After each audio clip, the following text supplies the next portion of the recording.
Gue banyak banget dapat pertanyaan dari kalian. Kok kalau gue punya uang 3 juta, punya uang 5 juta, punya uang 10 juta, itu bagusnya investasi di mana sih sebenarnya?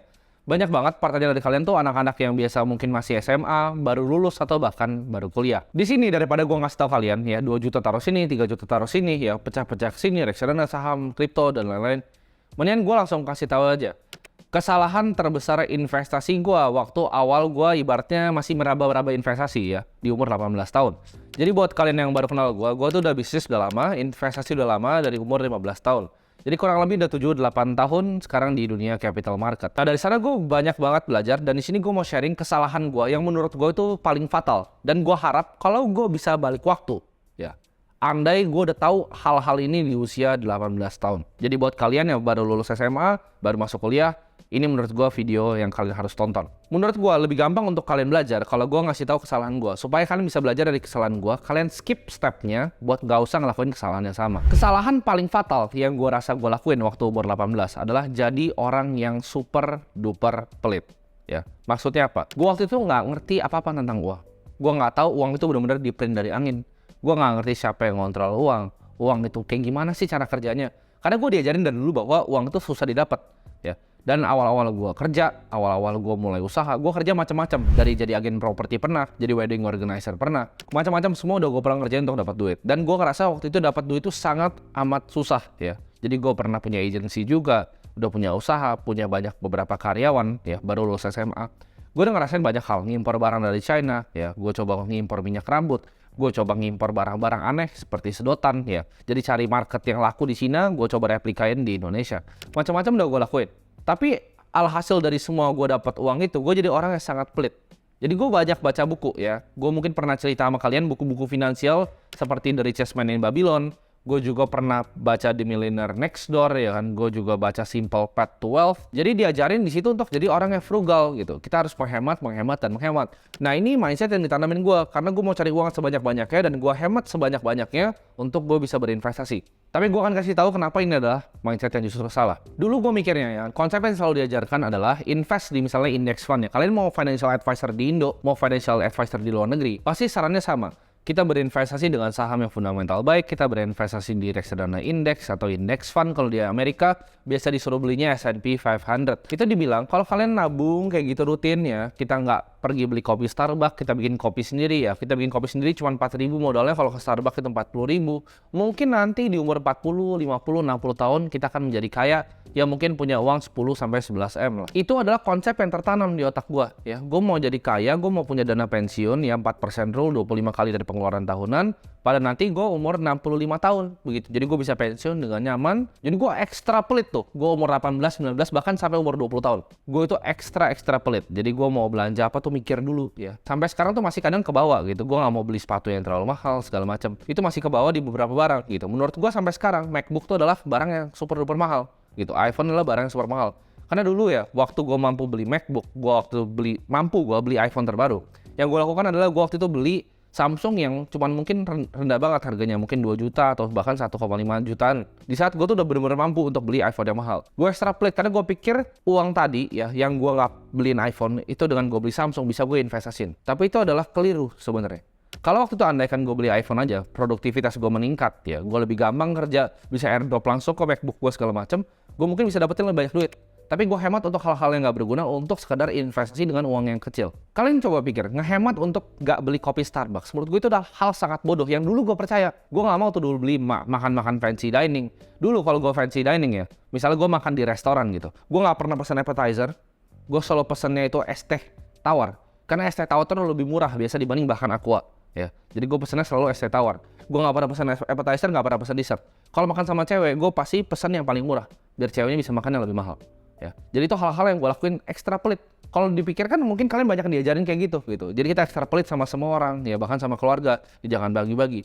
Itu adalah mindset yang gue punya. Ini gue kasih tau kalian, kalau ada financial advisor yang saranin kalian untuk gak beli kopi Starbucks, itu orang bodoh. Dan gue juga dulu orang bodoh. Jadi jangan dengerin kalau dibilang, oh kalau harus menghemat seperti ini. Hidup tuh gak semuanya seperti itu. Kesalahan gue adalah gue dengerin semua orang. Jadi gue baca bukunya Millionaire Fastlane, gue baca tadi yang Simple Path to Wealth, gue baca Psychology of Money, gue baca semua buku-buku. Gue dengerin semua orang. Jadi gue gak punya sistem filtrasi dalam otak gue. Jadi contoh nih, misalnya di investasi. Si A bilangnya, Ray Dalio misalnya bilangnya diversifikasi. Warren Buffett, si B bilangnya, oh kita harus konsentrasi portofolio kita. Ada yang bilang diversifikasi, tebar banyak, biar kalau satu jatuh tuh nggak kenapa-napa. Ada yang bilang semua konsentrasiin di single class asset. Ini gue dengerin yang mana nih? Dua-duanya menurut gue panutan gitu. Nah, gue nggak punya sistemnya untuk ngejudge gue harus dengerin yang mana. Sama kayak tadi, ada yang saranin gue, oh jangan beli kopi Starbucks. Tapi ada yang bilang beli kopi Starbucks aja bikin lebih banyak duit lagi. Gue ketemu ya salah satu sistem yang menurut gue gampang untuk diaplikasikan dalam mendengar saran orang. Karena kalau kalian masih muda ya, apalagi kalian yang mungkin nonton video ini, gue yakin kalian tuh teman-teman semua itu mau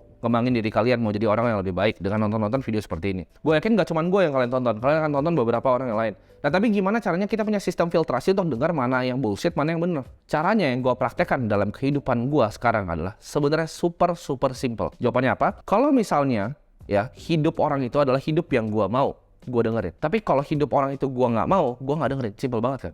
Jadi kalau misalnya kayak ada yang bikin buku nih, ya, atau misalnya ada yang ngajarin tentang reksadana, oke kita financial freedom, terus lo lihat hidupnya, ya, lo pikir-pikir baik-baik, apakah hidup yang gue mau seperti dia atau tidak? Kalau jawabannya tidak, nggak usah dengerin dia, nggak usah dengerin financial advisor itu. Kalau misalnya dia ngasih tau, oh kita begini ya, misalnya kita pakai asuransi yang ini, kita pakai reksadana ini, tapi kalau lihat hidupnya, oh kayaknya gue nggak mau deh hidup cuman kayak gitu, jangan dengerin. Tapi kalau kalian lihat, oh ini orang hidupnya gue mau mimik deh, kayaknya dia cocok nih, dia apa yang dia omongin sama yang dia lakukan sama, ya udah dengerin orangnya ini. Jadi simple ya. Apakah hidup orang itu adalah hidup yang kalian mau? Makanya kalau gue baca buku, yang gue pertama lihat itu adalah autornya atau penulisnya. Penulisnya itu siapa? Jangan buku ngajarin cara jadi kaya tapi orang yang nggak kaya. Bukunya ngajarin sukses tapi dia sehari-hari naik Nissanjuk gitu. Gue nggak mau dengerin karena gue nggak mau hidup seperti dia. Ya ini balik lagi ke masing-masing ya. Jangan samain yang apa yang gue mau sama apa yang kalian mau. Kalau misalnya hidupnya itu santai-santai gitu, ya mungkin bisa pensiun umur 60, mungkin begitu umur 45 gitu bisa beli BMW, naik juga udah agak susah gitu kan, mau ngebut nggak bisa. Itu hidup yang kalian mau ya go ahead, tapi itu bukan hidup yang gue mau. Setelah gue decide gue mau belajar dari orang-orang yang gue mau contek hidupnya, hidup gue berubah.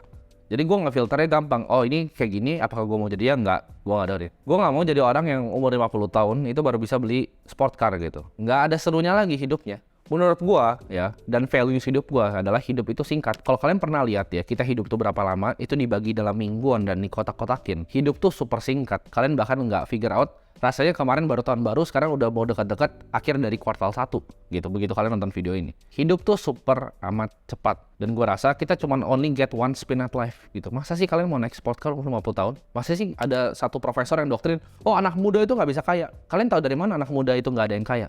Apakah kalian yakin anak muda gak ada yang kaya? Kalian cobalah ke Bali, cobalah kalian ke Dubai. Kalian buka pikiran kalian, mindset kalian, it's possible gitu. Ada anak muda yang bikin uang dari kripto itu lebih banyak dibanding yang kalian bisa mimpikan. Bahkan dengan umurnya lebih muda dari gua. Mereka di Bali santai-santai trading dari Bali. Ada juga orang-orang kaya di Dubai yang kayak gitu. Dengan kekayaan yang kalian bahkan nggak bisa bayangin. Jadi kalian tinggal pilih, kalian mau menjadi hidup yang investasi yang berhemat itu ya, dengan misalnya punya gaji 10 juta, coba sisihin cuma 4 juta, 5 juta ya, investasi di reksadana 7-8%, oke lah ya, kita benchmark return 7-8%, ya mungkin by umur 50 tahun kalian bisa pensiun cukup enak. Tapi apakah itu hidup yang kalian mau? 50 pensiun terus ngapain? Terus kalian di pantai gitu, santai-santai. Buat gue pensiun nggak ada, pensiun tuh mitos. Orang-orang yang gue mau contek hidupnya itu nggak ada yang pensiun. Kalian cari orang yang 60 tahun, yang misalnya punya aset management, dia punya fund, itu mereka masih kerja, masih seru, masih cari hal-hal baru. Gue sih nggak pernah mau punya pensiun gitu. Jadi konsep pensiun sendiri tuh nggak pernah register di otak gue, karena gue nggak mau kayak gitu. Kalian cobain aja santai-santai di Bali 3 hari. Bosan juga gitu, kalian di pantai santai-santai bosan juga di beach club. Orang-orang yang ngajarin kalian kayak gitu adalah orang-orang yang punya hidupnya average, rata-rata. Gue yakin kalian nonton ini kalian nggak mau jadi orang yang rata-rata. Gue nggak mau jadi orang average, yang cuman mungkin ya liburan tuh gue harus ngitung-ngitung budget segala macam. Gue nggak mau jadi orang kayak gitu. Gue mau kalau gue liburan hari ini, besok gue mau pergi besok. Gue mau makan di restoran ini, gue bisa makan di restoran ini. Gue mau beli mobil ini, gue bisa beli mobil ini. Gitu. Gue nggak mau lakuin hal itu di umur 60 tahun. Udah susah jalannya nanti. Kalian coba gini, kalian pernah dengar saying kan? Lakuin apa yang mereka lakukan, bukan apa yang mereka omongin. Contoh, Warren Buffett bilang dia invest di indeks S&P 500 ya kan. Cuman apa yang dilakukan sama dia? Stock picking kan sebenarnya. Dia pilih saham. 41% dari portfolionya, sekarang udah turun 39% tuh Apple. Dia tetap pilih individual stocks. Dia nggak beli the whole index. Kalian cari satu orang kaya ya yang lahir dari beli indeks. Jawabannya nggak ada. Mereka antara punya single concentrated asset ya di satu aset kelas, antara mereka punya perusahaan yang perusahaan TBK, sahamnya diperdagangkan secara publik, jadi net worth-nya kehitung, Nggak ada orang kaya yang kaya dari nabung reksadana indeks. Ada orang kaya dari nabung saham perbankan, nggak ada. Di sini yang gue belajar paling penting adalah investasi di skill yang bisa ngasilin kita uang buat bisa investasi lebih besar. Jadi jangan pas masih income-nya kecil nih, kita hajar semua berhemat kayak mampus, investasi itu nggak bakal bisa kaya. Yang kita bisa bikin kita kaya adalah tingkatin skillnya naik. Gue waktu itu pas punya income 10-20 juta, ya gue coba berhemat kayak orang gila. Gue berhemat mati-matian. Oh nggak boleh beli ini, nggak boleh beli itu, nggak boleh beli ini. Alhasil gue cuma bisa invest 10 juta. Biaya hidup gue 10 juta untuk kasih orang tua segala macam. Sisa 10 juta. Dari 10 juta lu mau jadi kaya gimana? Lu mau invest nih 7%. Ya mungkin bener bisa kaya 50 tahun, tapi mau kaya gimana? Begitu gue udah tahu ya, investasi terbaik itu adalah leher ke atas. Yang gue lakukan apa? Gue switching. Gue nggak investasi di aset kelas. Waktu gue cuma punya income 20 juta. Yang gue lakukan apa? 10 juta tadi yang gue tadi taruh di saham blue chip. Ya, gue tarik semua dari sekuritas gue bayarin orang makan. Itu yang gue lakuin. Jadi gue cari orang ya yang menurut gue lebih hebat dari gue mau belajar dari dia, gue coba reach out, gue coba traktir untuk makan siang atau makan malam. Jadi gue budgeting 10 juta itu semuanya gue bakar buat bayar orang makan. Itu gue pakai untuk ngelobi orang ya, yang akhirnya jadi network gue sekarang. Itu yang gue lakukan, gue ajak orang untuk makan siang ya, gue belajar dari buku, gue ikut banyak banget workshop online. Itu yang gue lakukan. Jadi gue tingkatin gimana caranya dari 20 juta bisa naik ke 50 juta. Karena kalau misalnya kita investasinya cuma tadi 10 juta, itu lama tuh. Lu 6 bulan aja 60 juta plus bunganya berapa doang. Tapi sedangkan kalau lu tingkatin keluarin 10 juta untuk lu bisa increase dari 20 juta jadi 50 juta ya. Sekarang kalau biaya hidupnya sama 10 juta, lu investasi 40 juta sebulan. Itu jauh lebih cepat untuk grow portofolio lu.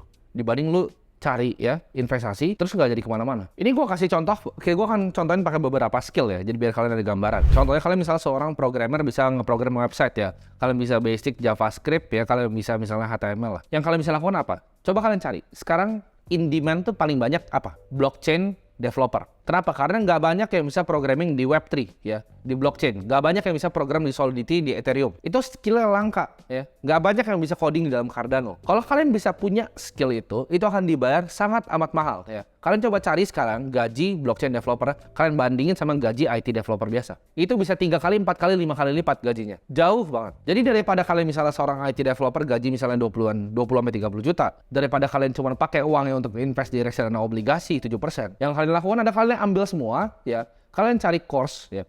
Misalnya Harvard online course atau apapun, tingkatin skill kalian ya. Begitu skillnya udah dapet ya, udah dapet ilmunya, kalian jual ilmu kalian, itu gaji kalian 100 juta. Sekarang nabungnya bisa 80 juta sebulan untuk investasi. Dan apa yang gue lakukan kalau gue kayak gitu, kalau gue punya ilmu yang sekarang 80 juta tadi gue bakar lagi untuk belajar lagi. Sampai income gue tuh gede banget. Kalau bisa 1M sebulan income gue. Ya, gimana pun caranya tingkatin skillnya. Karena semua itu cuman kalian kurang skill. Kalian nggak bisa dapetin 100 juta sebulan, itu bukannya susah dapatnya. Tapi kalian nggak punya skillnya. Nanti gue akan jelaskan skill stack-nya di belakang. Kalau ditanya sama orang, apakah anak muda bisa kaya? Jawabannya bisa. Cuman kalian tahu caranya atau enggak. Ya, jadi kalau misalnya ada profesor yang ngomong anak muda nggak bisa kaya, kalian bisa kayaknya umur 30, 40, itu terserah dia aja ya. Dia tua, dia kaya, terserah. Kalau gua, ini mungkin sedikit kontroversial ya, dan mungkin banyak yang nggak senang sama gua ngomong kayak gini. Tapi menurut gua, 1 miliar yang gua punya waktu itu di umur gua 20 tahun, 3 tahun lalu, itu lebih banyak dibanding kalian punya 15M tapi umur 40. Bingung kalian? Kenapa? Karena 1M kalian umur 20 itu beda. Kalian bisa jalan-jalan sama teman-teman. Kalian bisa have fun-nya beda dengan orang yang umur 40 tahun, udah punya anak, udah punya keluarga. Percayalah, kalian akan merasa lebih kaya punya 1M di usia yang muda. Dan hal itu bisa dan udah gue capai. Di usia muda, gue misalnya mau jalan-jalan kemanapun, gue bisa gitu. Gue mau ke Bali, mau santai-santai. Kalau Bali macet bisa naik helikopter, ya kan? Karena itu masih muda, masih enak gitu. Kalian mau enjoy kayak gitu pas tua, ya. Jawabannya gimana? Dengan invest di skill dan stacking skill kalian. Jadi, mindset bahwa anak muda nggak bisa kaya itu butuh waktu yang lama. Ya memang butuh proses, nggak bisa langsung sebulan lu jadi kaya kerja keras ya. Mungkin butuh 2 tahun, 3 tahun, 4 tahun. Gue 8 tahun buat sampai posisi sekarang. Karena gue kebetulan hoki mulainya lebih dulu. Tapi buat kalian yang baru mulainya sekarang, ya mungkin butuh 3 tahun, 5 tahun. Tapi itu bisa, hal itu bisa kalian lakukan. Kalau kalian fokus uangnya daripada pakai untuk investasi di aset, kalian buang ke investasi di skill. Jadi doktrin di mana anak muda nggak bisa kaya, itu gue akan kasih tahu di video ini, itu bullshit ya. Itu dikasih tahu sama boomer-boomer yang iri. Ya, jawabannya bisa. Karena gue udah lihat dengan mata kepala gue sendiri. Anak-anak umur 20, 21 tahun yang punya uang itu, wah itu ratusan miliar. Ya, gue udah lihat orang-orang itu di Bali, santai-santai ya, anak-anak kripto ya. Tapi itu dari berbagai negara ya, dari Dubai, ada dari Singapura, ada dari Rusia juga. Ada juga yang bahkan dari Indonesia loh. Jangan salah, ada juga dari Indonesia. Dia udah beli Bitcoin dari lama, dari tahun 2014, 2015. Dan sekarang santai-santai di Bali. Ketemu dengan orang-orang super kaya, menurut gue itu akan rubah mindset kalian bahwa oh ini tuh bisa. Kita sama-sama makan nasi, ya. Kita sama-sama tidur, sama-sama bangun, sama-sama manusia. Kalau gue bisa, gue yakin kalian juga bisa. Coba di switching mindsetnya. Daripada kita berhemat nih, nggak mau misalnya keluarin 50.000 untuk kopi di Starbucks. 50.000 kopi di Starbucks itu nggak akan jadi apa-apa anyway. Daripada keluarin 50.000, coba kalian double malah. Keluarnya buat kopi 100.000, ya. Tapi yang kalian lakuin, kalian jangan ke Starbucks. Kalian coba, ya. Kalian coba datang ke hotel-hotel bintang 5 di Jakarta. Kalian coba datang ke lobby-lobby hotelnya, kalian ngopi di sana 80.000 mungkin 100.000. Tapi dengan ngopi di sana, kalian coba kerja di sana sambil ngopi. Karena kalian lihat orang-orang kaya, ya, surrounding kalian. Ini yang gue suka lakuin zaman dulu. Waktu gue nggak punya uang, gue suka aja datang ke lobby-lobby hotel. Atau kalian cari lounge-lounge yang mahal, pesan kopi aja 80.000. Ya, cuma naik 30.000 dari Starbucks. Tapi yang kalian dapetin adalah experience untuk melihat gimana caranya orang kaya itu bekerja. Gimana caranya mereka berinteraksi, ya.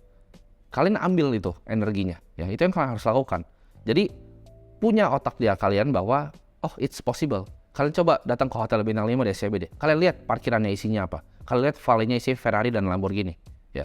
Itu akan mikir oh it's possible untuk bikin uang kayak gitu. Karena ini gue cerita waktu gue masih kecil ya. Gue lihat orang naik Porsche ya kan. Waktu itu gue masih naik Kijang yang tua banget.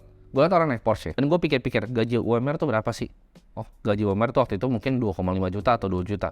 Sedangkan mobil tuh harganya berapa miliar, gue nggak tahu. Gue mikir-mikir, kalau orang yang gaji UMR, ya, itu nabung setiap bulan tanpa pengeluaran. Jadi dapat 2 juta, nggak pernah ada pengeluaran, nggak pernah makan, nggak pernah minum, nggak pernah beli baju, nggak pernah ngapa-ngapain ya, nggak pernah bayar istrinya, nggak pernah bayar cicilan. Itu dia sampai mati. Itu cuma bisa beli ban mobilnya. Masuk akal nggak? Nggak masuk akal. Berarti cara dia main gamenya berbeda dengan orang yang gaji UMR. Nah, game yang berbeda ini apa? Ya skillnya berbeda. Skill gapnya jauh. Value yang di-create sama orang yang punya mobil ini jauh dibanding orang yang kerja dengan UMR. Mau ngomong kasarnya begitu, ya memang dunia ini tidak adil. Di situ pas gue ngeliat itu mobil itu, gue pikir something wrong with the system. Kita lihat inflasi universitas itu 15% tahun ke tahun. Jadi kalau kalian nggak bisa bikin uang banyak sekarang, nanti bahkan anak kalian nggak akan bisa sekolah. Sekarang aja udah ketahuan, millennials itu udah nggak bisa beli rumah. Ya apalagi kita mau bilang yang generasi baru, anak-anak TikTok, itu mau beli rumah gimana caranya? Ya mahal banget rumah. Gaji UMR cuma berapa, UMR nggak pernah naik, wage nggak pernah naik, sedangkan inflasi pendidikan 15%. Kalian lihat sekarang mau masuk biaya sekolah aja udah panik kalian, udah takut, ya kan? Tuh aku video gue di belakang. Kenapa? Karena memang itu terjadi. Itu terjadi secara real, 15%. Universitas, lu mau BINUS, UPH, Prasmul, lu mau semuanya.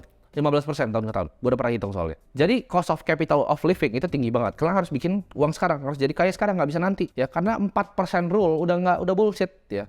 Itu udah nggak berguna. Inflasi nggak segitu lagi. Inflasi nggak 2-3%. Ya kemarin dia turun cuma berapa? Itu semua udah buyar. Kita bermain ya di game yang menurut gue itu sebetulnya nggak fair.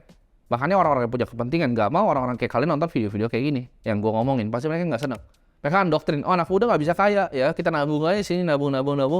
Kita nabung di surat utang negara, santai-santai, ya kan, kaya nanti. Itu yang mereka mau, ya. Mereka mau bikin generasinya jadi budak gitu.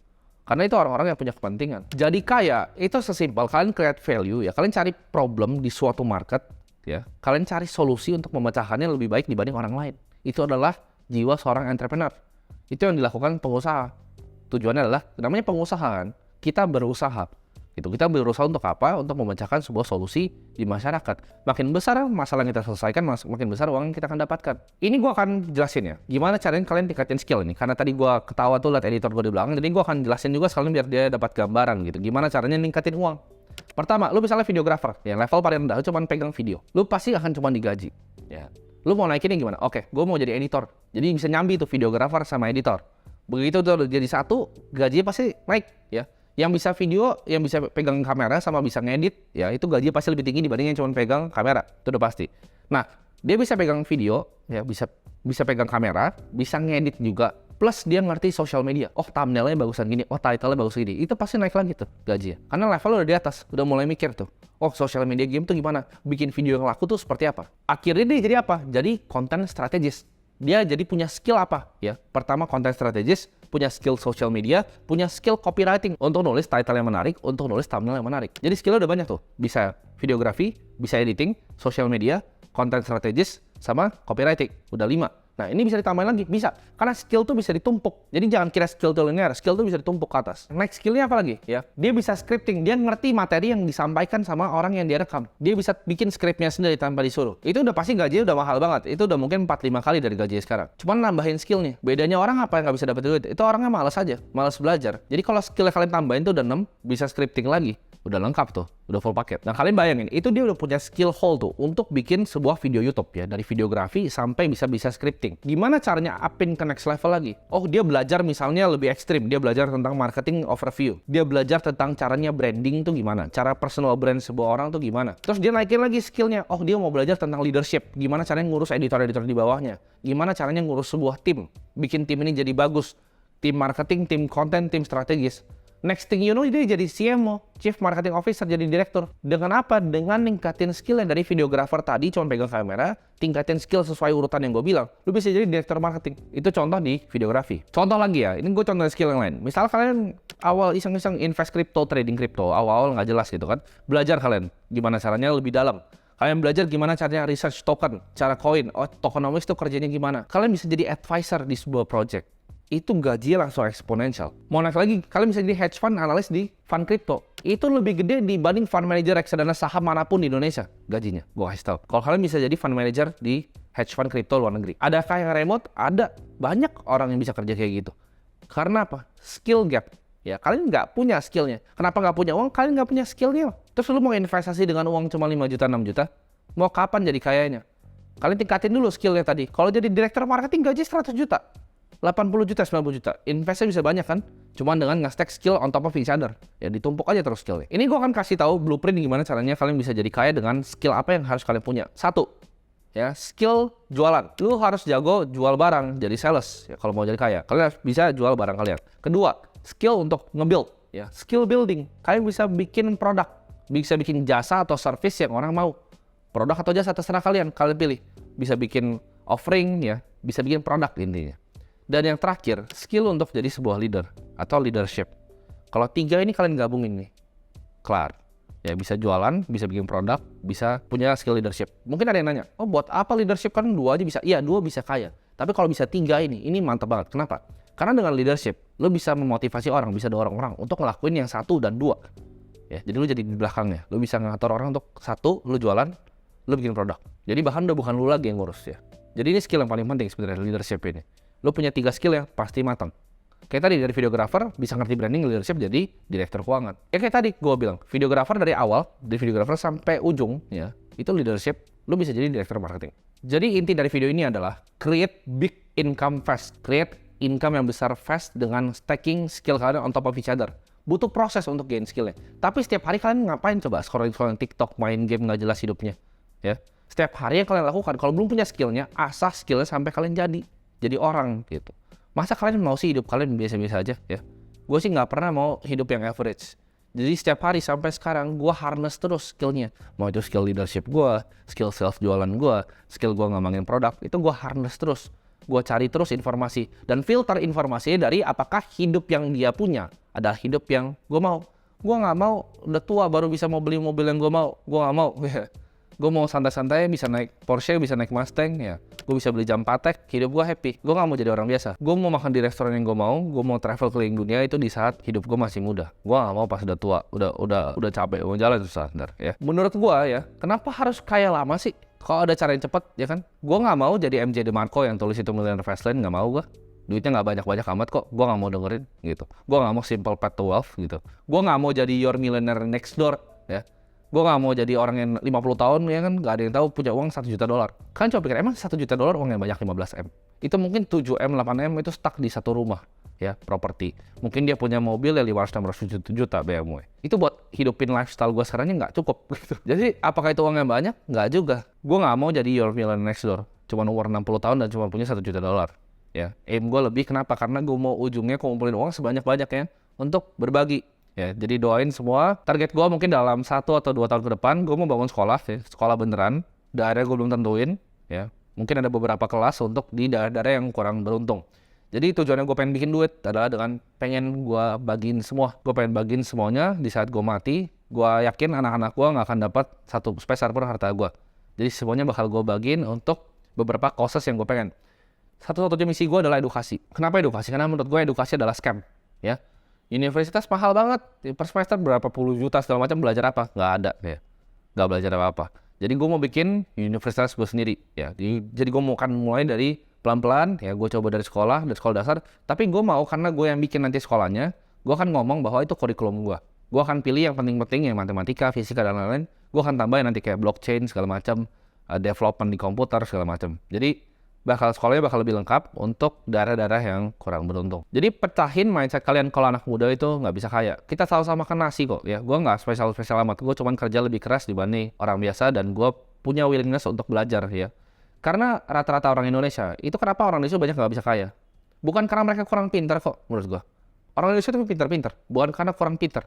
Tapi karena apa? Karena males sama arogan, ngerasa pintar loh, ngerasa udah tahu semuanya. Dikasih tahu ini ntar bakal ada yang komen so pintar kayak gini. Kalau ada orang yang lebih kaya dari lu ngasih tahu lu sesuatu, itu diam dan dengerin aja. Itu yang gue pelajarin. Jadi kalau gue punya mentor nih, dia triliuner, dia ngomong A, B, C, gue dengerin A, B, C. Gue nggak pusing-pusing. Oh, kayaknya begini. Enggak, lu lebih bego dari dia, percayalah. Kalau orang punya duit lebih banyak dari lu, ya biasa dia lebih pintar dalam misalnya bisnis gitu. Dengerin dia soal bisnis. Sama, dia jago main piano, lu dengerin dia kalau misalnya ngajarin main piano. Ya, intinya break mindset kalian bahwa itu bisa. Ya. Nggak perlu kaya pas tua. Bye-bye semuanya.